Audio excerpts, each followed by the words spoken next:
Halo, selamat bertemu kembali di channel saya, si teknisi gentayangan.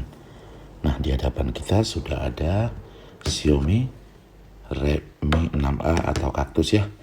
Di situ keluhannya tidak ada baseband atau pita basis atau pita dasar dan tidak ada IMEI. Jadi otomatis si handphone ini tidak bisa membaca kartu dan jaringan.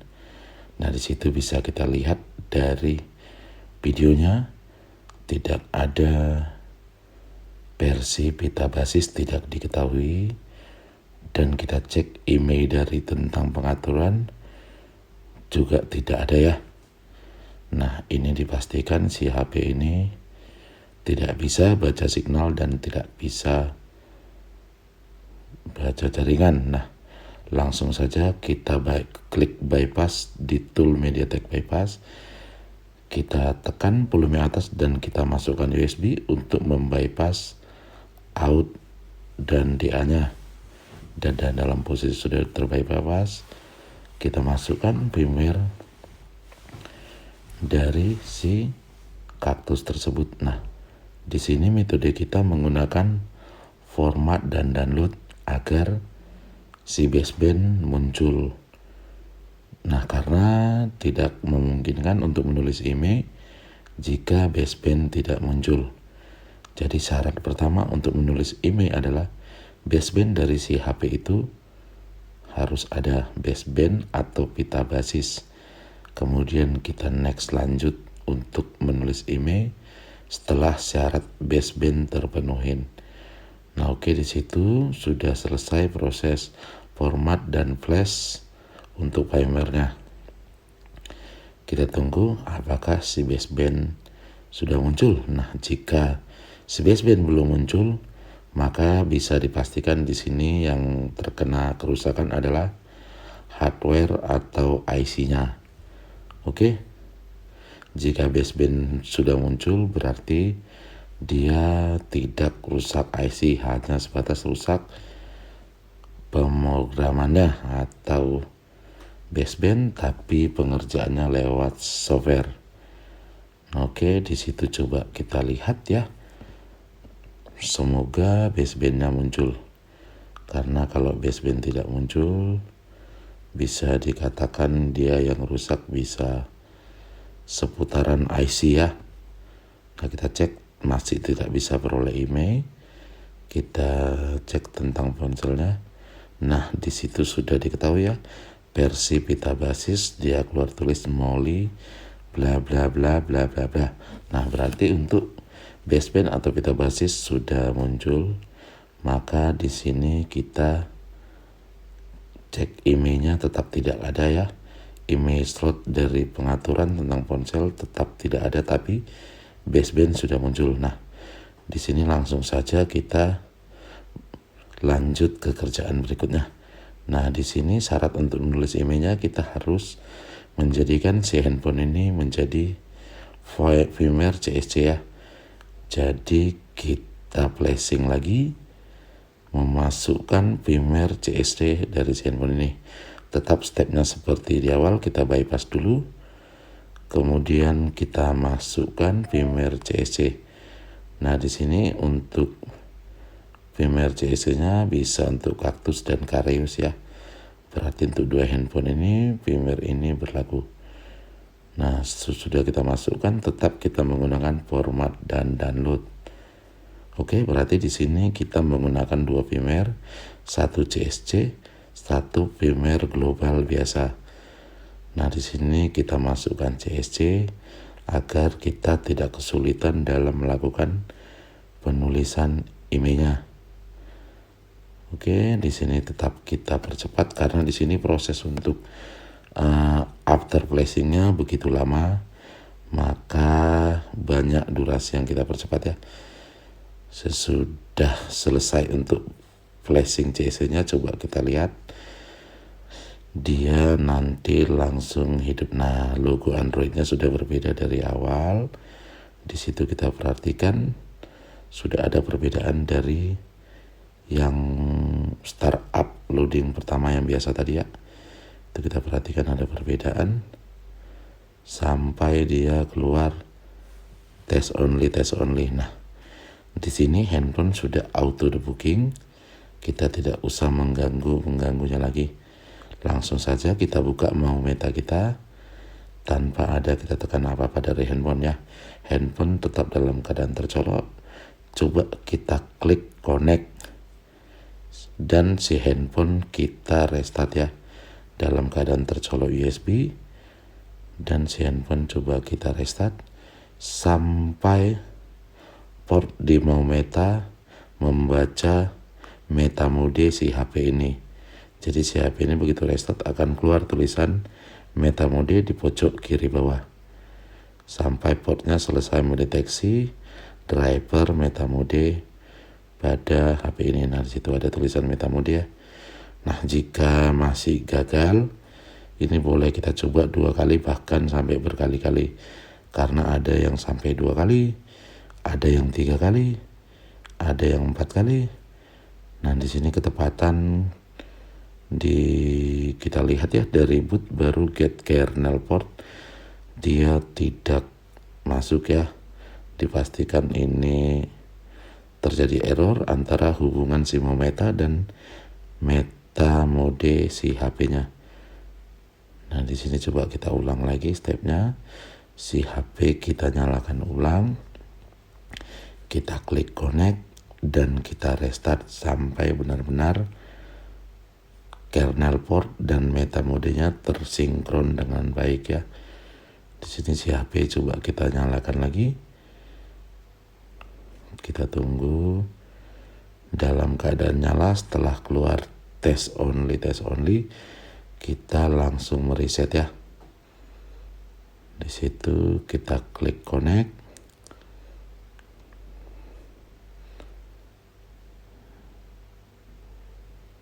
Oke, kita klik connect sampai tulisan merah kiri yang di mau meta keluar connectingnya. Kita coba restart. Setelah kita klik connect pada mau meta softwarenya, kita restart si HP sampai portnya dia terhubung ya. Mulai dari boot, get kernel port, connected AP, get SW info sampai dia selesai. Dan loading di situ sampai 100% baru kita bisa melanjut penulisan emailnya. Nah, sepertinya berhasil ya, sudah sampai di tahap keempat dia. Oke, sudah terbuka. Kita load DB database, kita pilih from target. Nah, sesudah kita klik from target, kita klik di situ search tool ya. Search toolnya sampai ada keluar tulisan write email. Oke, kita klik lagi yang ada di search tool. Nah, di situ email downloaded. Nah, di sini kita menulisnya cukup dengan SIM 2 ya. Karena jika kita isi email 1, si handphone akan stuck recovery atau tidak bisa masuk ke menu. Dia hanya sampai di recovery mode karena dia terkena kasus antara CN dan global. Nah, bisa dikerjakan lewat hardware kalau seperti itu ya, dengan mengganti resistornya menjadi yang 20K, 16K, atau 15K. Coba kita lihat ya, di situ sudah masuk, kita cek sum. Nah, emailnya bisa diakui dan kita write. Nah, di situ sudah write email to target successfully. Nah, kita pastikan lagi, kita write, kita read apakah emailnya sesuai dengan yang kita copy tadi. Nah, kita write ulang lagi. Nah, di sini dipastikan writing emailnya sudah selesai dengan baik. Kemudian kita disconnect tool dan kita menuju ke step berikutnya. Step berikutnya adalah kita langsung memflashing file globalnya. Nah, di situ jadi kita tadi 3 kali proses flash ya. Untuk memunculkan baseband kita harus memflash lewat format dan download, dan untuk menulis email kita harus memflash format dan download file CSV, dan untuk selesai menulis email kita memflashnya hanya lewat download ya, bukan format lagi, karena di sini sudah kita isi email. Oke, Oke, langsung saja si HP kita posisikan dalam keadaan mati. Kita akan memflash file globalnya. Tetap kita menggunakan MCT MediaTek bypass. Oke, kita klik dulu bypassnya sampai si dia dan outnya terbypass ya, baru kita lanjut eksekusi lewat flash tool. Jadi kinerjanya ini caranya adalah dia membypass port yang ada di security HP ini lewat MCT dongle MTK bypass. Oke, coba kita cabut pasang baterai, kita tekan volume atas dan kita masukkan USB sampai si MCT-nya. Nah, di situ sudah terbypass. Langsung saja kita buka flash tool-nya. Nah, di sini kita tidak lagi menggunakan format download karena di sini sudah finishing terakhir. Di sini kita hanya memflash global file ya. File firmware-nya coba kita masukkan. Di sini kita menggunakan Cactus yang MIUI 10 ya, Android 8. Oke, download only. Kita langsung klik download. Jadi berbeda dengan step pertama dan step CSC tadi. Nah, di sini tetap kita percepat agar tidak menunggu atau menghabiskan durasi yang terlalu panjang. Nah, kita tunggu di situ sampai selesai. Nah, coba kita nyalakan. Sambil kita menunggu loadingnya begitu lama, kita pasangi back cover karena di situ nanti kalau tidak pasang penutup mesinnya signalnya susah naik ya, karena antenanya di situ. Coba kita sambil memasangnya, sambil menunggu loading, kita memasang penutup mesinnya dan antenanya. Oke, di situ sudah. Lanjut next, terus next. Nah,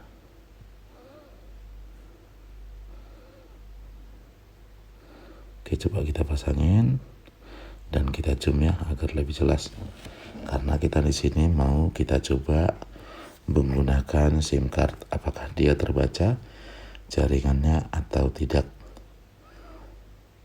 Nah, di sini sudah nampil ke OS yang bawaannya ya, OS global MIUI 10 Android 8. Nah, masih tetap tidak bisa peroleh IMEI, tapi si IMEI-nya kita cek dari tentang IMEI status dan kita lihat IMEI SIM. Nah, di situ sudah ada ya, IMEI slot 2 sudah ada isinya. Dipastikan si HP ini sudah bisa membaca kartu dan membaca signal. Kita coba saja memasang kartunya. Di sini kita menggunakan kartu Telkomsel ya. Kita akan mencoba jaringannya. Oke, kita pasang dulu kartunya.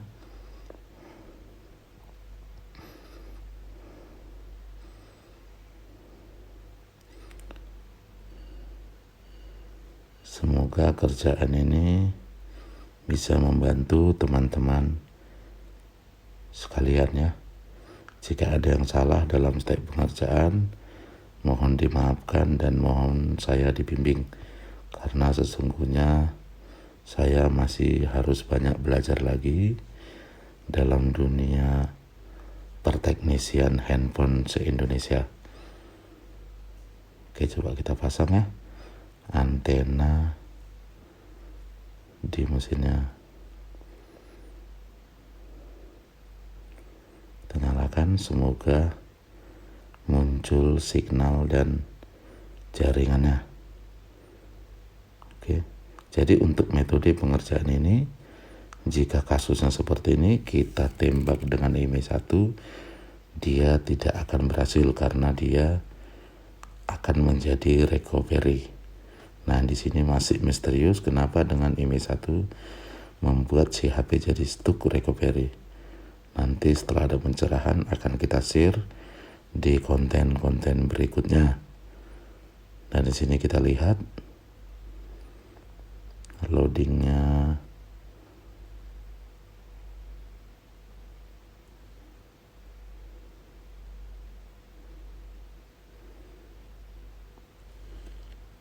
masukkan password ya, password SIM di sini. Kita masukkan password SIM-nya 1234. Coba kita enter. Nah, di situ masih belum muncul ya. Tapi nah, sudah keluar jaringannya, situ tulisannya 3G. Nah, kenapa nggak keluar 4G? Karena mungkin belum dibautin, belum dipasang ketat mesin, sehingga hubungan antena dan mesin masih banyak yang bad koneksi. Oke, yang pasti di situ sudah keluar jaringan 3G ya.